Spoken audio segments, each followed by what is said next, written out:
Good morning, true believers. We're back. It's Ed. And this is Carl. Awesome. Rebels is in our brains and in our hearts. Yes, and it is.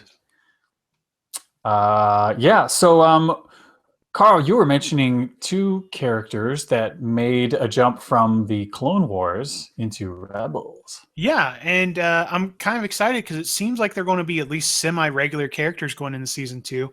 But we first off, and I want to say like it's something that was revealed during the two-part like movie. Ahsoka shows back up, and it's revealed that she's actually their connection to the rebellion, which I thought was kind of a cool little thing. I think I was very verbal when Clone Wars first came out, like most of us, that we didn't like Snips. Terrible character. Like everything about her was just obnoxious and abrasive, and not in the way that it should have been. Yeah, her writing was pretty bad. It was Didn't get so any better. awful. It was like I don't know. It's like it seemed like an adult trying to write a cool kid is what it really felt like. Mhm. And but now she's grown up, and so far I think she's been a really fun character to have around. I like the fact that like now we have she's the reason that Vader has like went off. He's trying to like find her and like try to figure out what's going on and everything. I think that's kind of fun. And then we also have Captain Rex show back up, which to me is the bigger of the two show ups, because it looks like as long as he stays alive, it looks like he's part of the crew, which I think is a really super interesting dynamic, because you have Kanan, who survived Order 66, one of the few Jedis that did, but he is also experienced. He was a commander, he was a commander in the war. Then you have Rex now, who was incredibly loyal to a Jedi that betrayed. So it's like you have this two dynamics. You have a Jedi that's betrayed by troopers, and you have a trooper that was betrayed by Jedi. Right. And like you got like the conflicting, like Rex is trying to teach Ezra how to be a soldier and be more disciplined. It's like it's a really cool dynamic, and I'm really glad, because Rex has always been one of my favorite characters, especially after the Clone Wars adaptation, the book. I thought Karen Traviss did a great job with that, and it really endeared Rex to me. But I'm really glad to see him. Wait. Karen Traviss wrote an adaptation of the Clone Wars cartoon show? The cartoon movie. The novelization of was actually done by Karen Traviss. How do I not know this? Oh, it was great. Like it was it was so much better than the movie was. So because much more to read. Yeah, because she adds in a bunch of stuff with Rex. She adds in a bunch of stuff with Dooku, which actually fleshes out his character a lot more. Nice. But yeah, it was like the redeeming thing for Clone Wars for me was like Karen Traviss got to do the novelization and did a great job. At least in my opinion. I'm sure there's 20,000 like Jedi are supposed to be stronger. They'll say like Karen Traviss is the worst thing that happens in Star Wars, but whatever. Well, we got something for them to suck. Yeah, so we're troopers. We like our clones, so we like Karen Traviss around. Well, she's a big reason to like them, and she's also a big reason why I've got beeves about this about the animated shows. She was contracted to flesh out the clones, and she did so amazingly well. She didn't just make military books; she really made them beings to care about, not just cannon fodder like the Clone Wars cartoon show did. She gave them a history, and then she also gave them Mando history.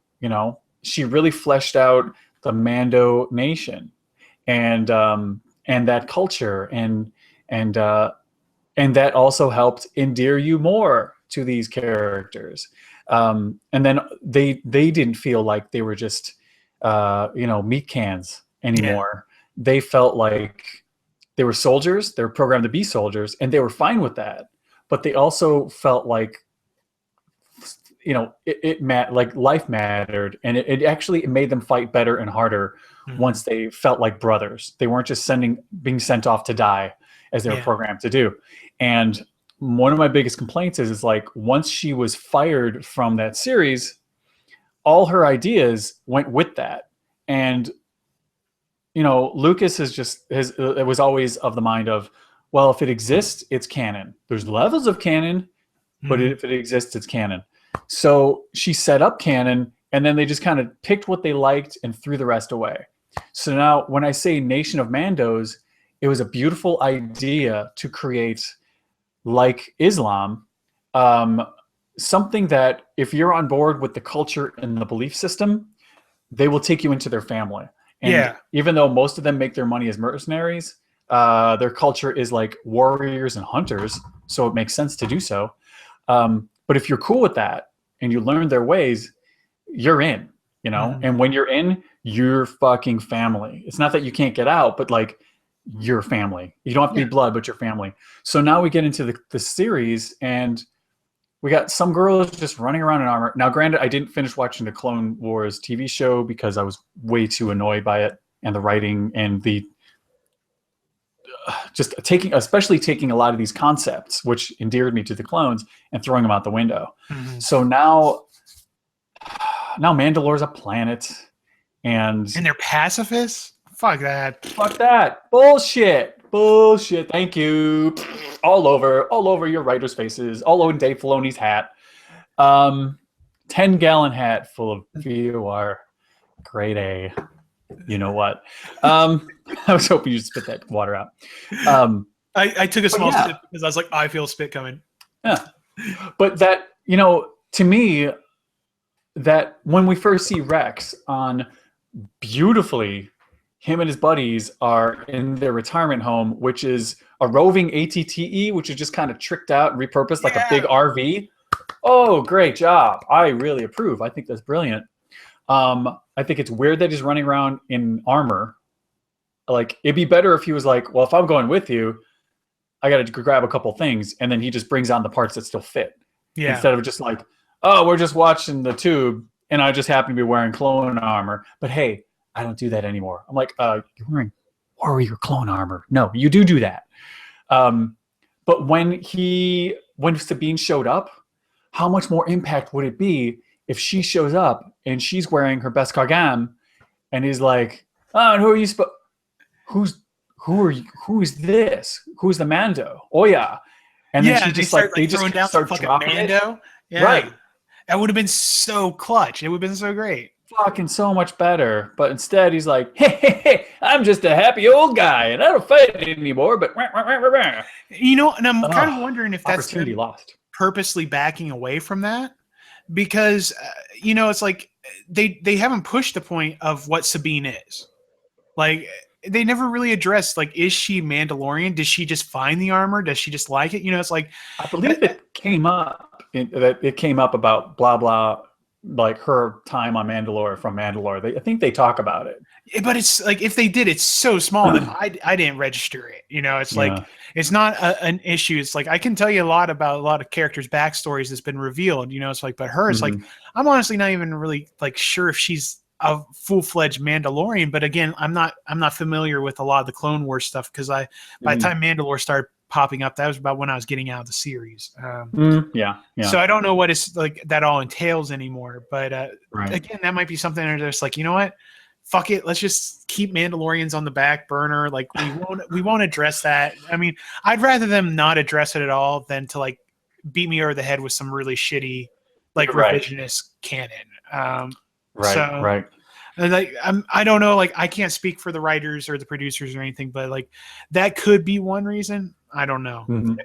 But you're right though. It would have been so cool if she just like busted out some Mando, or they like started talking about something. It's like, it should be a bigger deal. Yeah, or even if she's been away for so long, or maybe she did find the armor, but maybe she is Mando, but she doesn't really understand the culture. And that could be another thing where him being on board isn't just teaching Ezra to be a soldier, but is also becoming a mentor for her. Yeah, and maybe they all learn together. Yeah, exactly. And she becomes the Cal Scarata. Exactly. And I think that's also another reason why I'm really excited about Rex, is because I see some of that Karen Travis story potential peeking out, because now you have this old Mandalorian guy that's like, it's like he's still perfectly feasible and is a great warrior and everything, but he's lost a step or two because he's older, and he's in a situation where he's in this now a family of ragtag people that just kind of fell in with each other. Some of them are soldiers, some of them are Jedi. It's like, and it has a lot in common with the Karen Traviss, Republic Commando books in that regards. So I think that's another reason why I really like Rebels, is because you're seeing that sort of stuff. But I'm really glad to see them pop up, and I wasn't expecting to be that excited to see a Clone Wars character. But I think they picked the two characters that probably would work the best to bring from that show and make them. And because like I said, Rex has always been one of my favorites, and he continues to be. Even in the TV show, I never thought that it was one of those things I like him more just because of the book. Even in the TV show, I always liked Rex. He's one of those characters that I always enjoyed. So it's nice that they brought him in and they're keeping that going with him. But I don't know. But is there anything that isn't working for you as far as callbacks and bringing stuff in? Because there has been some cool stuff. Before we move on to stuff that doesn't work, I like how they handled the AT-AT. In that the episode with the clones. It's where they just kind of pop up and I loved how the clone troopers are sitting around criticizing it and critiquing it. It's oh, well, it's so tall and blah, blah, blah, blah. How's it going to do this? Only 4 legs? Well, what about the stability? It's they're soldiers still when these big giant walkers show up. No one's seen them before, and there's what the fuck is that? And there's old hat soldiers over here that's stupid. That's kind of cool. Well, and they're dissecting it, just getting excited about Kid all over again. Yeah, it's funny. It's great. So. Yeah, no, that's super cool. But that's an example of something that does work. What doesn't work for you? Oof. I don't know if we should save it. Yeah, let's save it. I'm going to keep you all in suspense for another day. Ooh. Titter. Yeah, we'll be back tomorrow on the old VOR. Meanwhile, maybe you dropped in and you want to watch some more or listen to some more. We have the rest of this topic, several other shows ahead of it, on YouTube, or you can find us on iTunes under Voice of the Republic. But everything is at our hub, which is www.vorradio.com. And that includes our very active Facebook group. We got a lot of like-minded fans who are into a lot of stuff beyond Star Wars and are happy to talk about it. And we want to hear from you. So if you like the show, if you're on YouTube, please leave a comment. If you want to just leave a voicemail, you can call the Republicom, which is our voicemail number. And that is available also at vorradio.com. We'll take your voicemail, and if you have a shorter MP3, we'll run it, because that sounds nice. Yeah, it does. Yeah, that's it. Yeah. So next week next episode tomorrow we'll pick up with some more Clone Wars Rebels, and we'll get this all wrapped up, and then we can move on to bigger, maybe not better things. So we're gonna move on to worse things. Yeah, probably. Worse. Because honestly, isn't that when VOR is the best? Is when we're not happy. That's podcasting. It's true. People love to hear people bitch on the internet. So I think so. Yeah. Yeah, that's cool. All right, kids. We'll see you tomorrow. May the Force be with that.